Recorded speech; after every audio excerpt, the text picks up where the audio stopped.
Hello दोस्तों, अगर आप हमारे चैनल हॉरिबल संडे से पहली बार जुड़े हैं तो आप हमारे चैनल को सब्सक्राइब कर लीजिए, जिससे आने वाली वीडियो आप तक सबसे पहले पहुंच सके।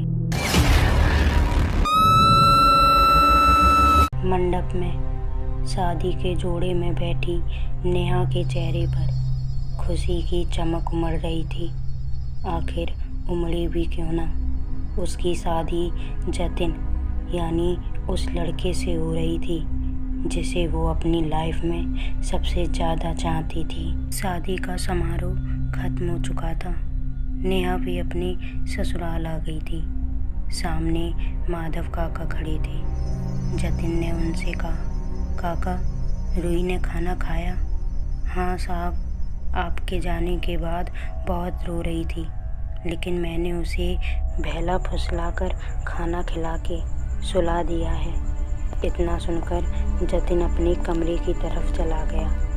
नेहा ने दीवार पर लगी सुमित्रा की तस्वीर को अजीब निगाहों से देखा और वो भी जतिन के पीछे पीछे उसके कमरे में चली गई। दरअसल जतिन ने नेहा से दूसरी शादी की थी। उसकी पहली पत्नी सुमित्रा की कुछ दिन पहले छत से गिरकर मौत हो गई।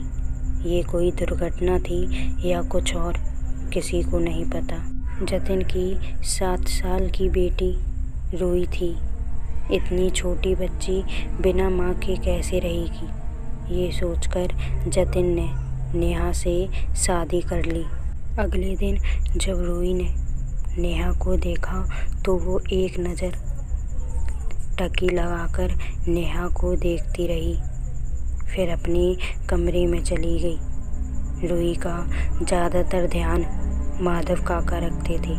अक्सर नेहा के शरीर में अजीब सा दर्द होता रहता था। उसने डॉक्टर को भी दिखाया, लेकिन दर्द में कोई फ़र्क नहीं पड़ा। हर बार रिपोर्ट नॉर्मल ही आती थी। एक रात आधी रात को किसी ने नेहा के कमरे का दरवाज़ा खटखटाया। इतनी रात को कौन हो सकता है, ये कहते हुए नेहा ने दरवाज़ा खोला, लेकिन सामने कोई भी नहीं था।